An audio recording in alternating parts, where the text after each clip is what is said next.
ओम नमः शिवाय।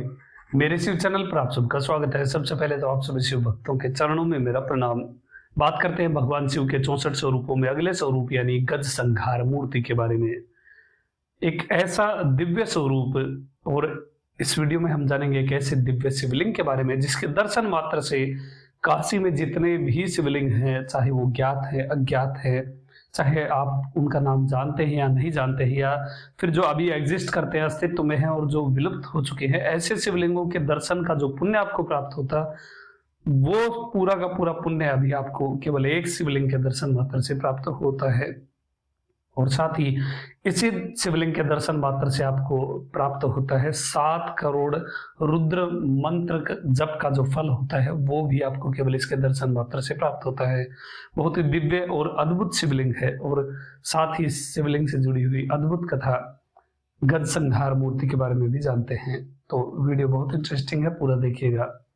महिषासुर के पुत्र गजासुर ने ब्रह्मा जी को उद्देश्य करके तपस्या प्रारंभ करी और उसने इतना भीषण और उग्र तप प्रारंभ किया कि सभी लोग दग्ध होने लग गए थे।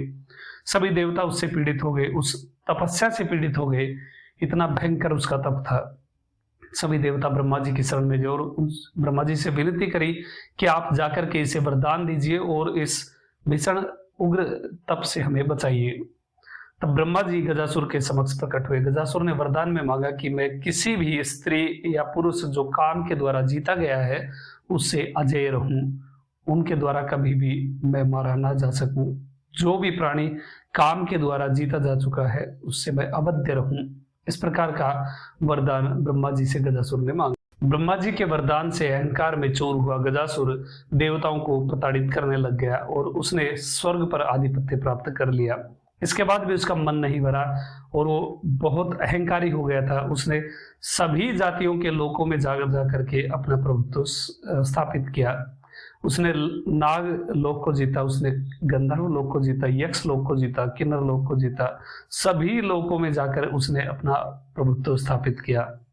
एक समय जब भगवान शिव आनंद वन यानी काशी नगरी में माँ भगवती के साथ विचरण कर रहे थे और भगवान शिव माँ भगवती को रत्नेश्वर महालिंग की महिमा बता रहे थे। जो महालिंग उनके पिता यानी माता पार्वती के पिता हिमालय द्वारा स्थापित है। इसे रत्नेश्वर लिंग के रूप में जाना जाता है, काशी में स्थित है। इसकी महिमा बता रहे थे। उसी समय भयंकर कोलाहल हुआ और धरती कांपने लग गई। सभी काशी नगरी वासी भाग रहे थे, बचाओ बचाओ चिल्ला रहे थे। उस समय गजासुर का आगमन काशी में हुआ। अपने अहंकार में चूर हुआ गजासुर काशी नगरी की ओर बढ़ रहा था। सभी देवता वहां पर उपस्थित हुए और भगवान से उन्होंने प्रार्थना करी, भगवान शिव से प्रार्थना करी कि आप इस असुर का वध करिए। इसने सभी लोगों में त्राही त्राही कर रखी है और हर कोई इससे पीड़ित है और ये केवल आपके द्वारा ही मारा जा सकता है।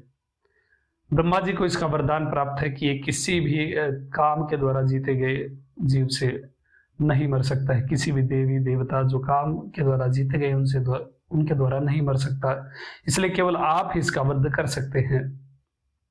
और देखिए, गजासुर अहंकार का प्रतीक है और अहंकार हाथी जितना ही बड़ा होता है।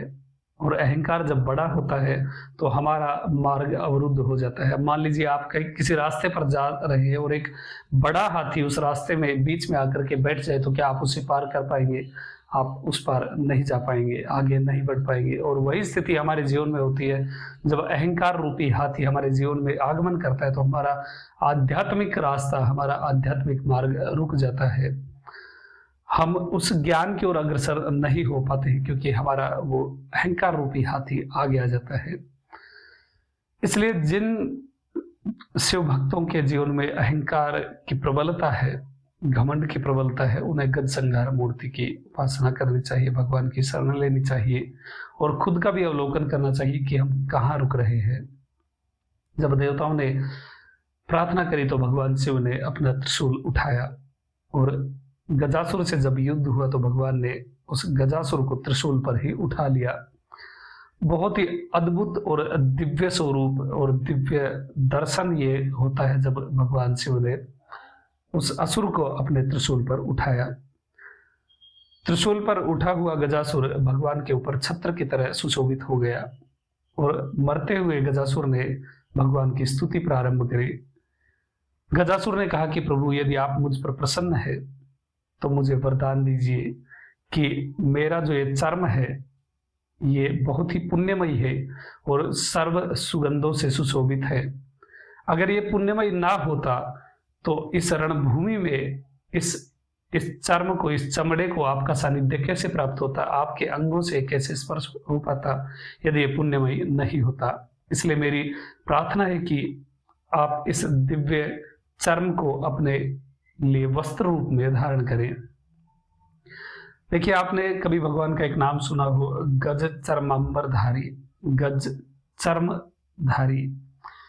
भगवान से वो गज चर्म भी ओढ़ते हैं, जिस प्रकार व्यागंबर ओढ़ते हैं उसी तरह गज चर्म भी ओढ़ते हैं।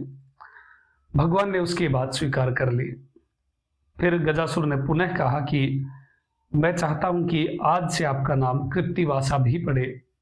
भगवान ने उसकी ये बात भी स्वीकार कर ली और भगवान का एक नाम कृत्तिवासा हो गया। जो भगवान की नामावली आती है 1008 नाम की या 108 नाम की, उसमें कृत्तिवासा नाम भी आता है। इसके बाद भी देखिए, 2 बात भगवान ने उसकी स्वीकार करी, उसके बाद स्वयं भगवान ने कृपा करी। इतने दयालु परमेश्वर भगवान शिव हैं।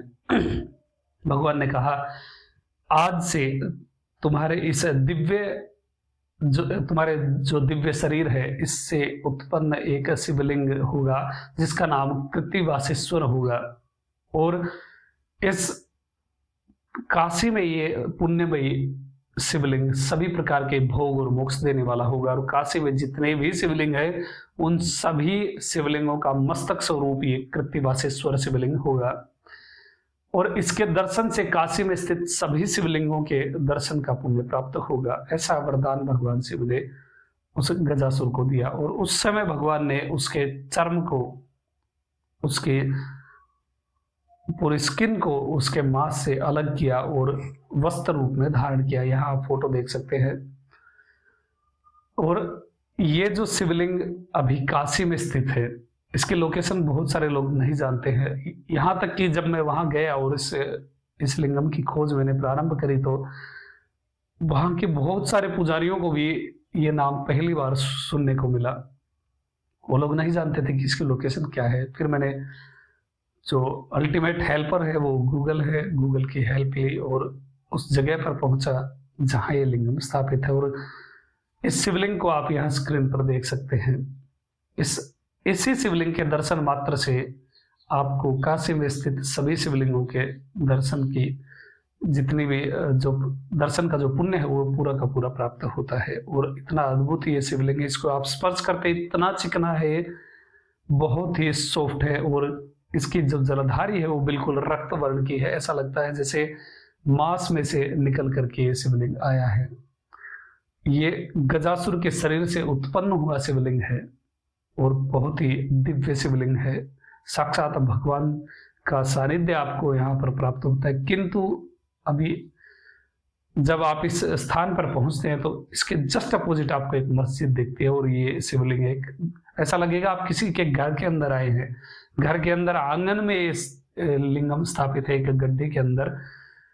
बहुत ही दयनीय स्थिति है और क्यों है ये आप सभी जानते हैं। तो जब भी आपको काशी जाने का मौका प्राप्त हो, अवसर प्राप्त हो, तो आप इस शिवलिंग के दर्शन करने अवश्य जाएं। इसका एड्रेस मैं इस वीडियो के डिस्क्रिप्शन में डाल दूंगा। वहां आप प्रयास करिए कि काशी में आप सभी शिवलिंगों के दर्शन ना कर पाए क्योंकि बहुत सारे शिवलिंग हैं। एक चीज और, यदि आप काशी में जा रहे हैं तो आप अपने जूते चप्पल काशी नगरी के बाहर ही त्याग दीजिए क्योंकि पूरी काशी लिंगम क्षेत्र है। आपको नहीं पता कि आप किस समय शिवलिंग के ऊपर पैर रख रहे हैं क्योंकि इतने सारे शिवलिंग हैं। बहुत सारे तो अभी विलुप्त हैं जो घरों में खुदाई के दौरान निकलते हैं, कोई रोड के नीचे दबा हुआ है, कोई कहीं है। तो ऐसा आप पाप का कोई भी अवसर ना ले, अपने जूते चप्पल बाहर ही काशी नगरी के छोड़ दें और जब आप काशी में घूमे तो नंगे पैर ही घूमे और काशी को नगरी को प्रणाम करके पहले ही बोल दे यदि किसी शिवलिंग पर जाने अनजाने में मुझसे पैर पड़ रहा है तो मुझे क्षमा करें, क्योंकि आप नहीं जानते कि कितने सारे शिवलिंग रोड के नीचे दबे हुए हैं और किसी के घर में है, कैसे क्या क्या स्थिति हो रखी है काशी में, बहुत ही भगवान की लीला ही है और इसे अडेप्ट भी करना पड़ता है क्योंकि आप कुछ नहीं कर पाते। तो जब भी आप काशी जाए इस दिव्य शिवलिंग का दर्शन अवश्य करें। बात कर लेते हैं गज संहार मूर्ति के मंत्र के बारे में। गज संहार मूर्ति का मंत्र यहाँ स्क्रीन पर आपको दिख रहा है। ओम तत्शिव महेश्वराय विद्महि वेद मार्तंडाय धीमहि तन्नो गज संहार मूर्ति प्रचोदयात। ये मंत्र आप जाप कर सकते हैं और जिन शिव भक्तों के जीवन में अहंकार की प्रबलता है उन्हें भगवान शिव के इस स्वरूप गज संहार मूर्ति की शरण देनी चाहिए और थोड़ा स्वयं का अवलोकन करना चाहिए, थोड़ा सोचना चाहिए कि हम किसी भी विकार से यदि आप पीड़ित हैं, आप देखिए एक सच्चा भक्त वही होता है जो कुछ गलत बोल देता है, गलत कुछ कर देता है तो तुरंत रियलाइज करता है कि मुझसे गलत हुआ है और उसी समय भगवान से क्षमा याचना करनी चाहिए और साथ ही ये भी निर्णय करना चाहिए कि आगे से ऐसा नहीं होगा, क्योंकि सबसे बड़ी जीत वही है जो विकारों पर जीती जाती है। विकारों से कोई जीत जाता है तो वही सच्ची जीत होती है और जीवन में यही हमें भगवान की ओर लेकर के जाती है। तो ये थी जानकारी गज संहार मूर्ति के बारे में। जब भी आपका अवसर मिले आपको वाराणसी जाने का तो गज संहार मूर्ति कृत्तिवासेश्वर मंदिर अवश्य ही जाइए। इस लिंगम का, इस अद्भुत शिवलिंग का दर्शन अवश्य करिए, इसका स्पर्श करिए और आपको दिव्यता का अनुभव स्वयं होगा। अभी तक के लिए इतना ही। आपका दिन शुभ हो, महादेव कृपा करे। अरुणाचल शिव। ओम नमः शिवाय।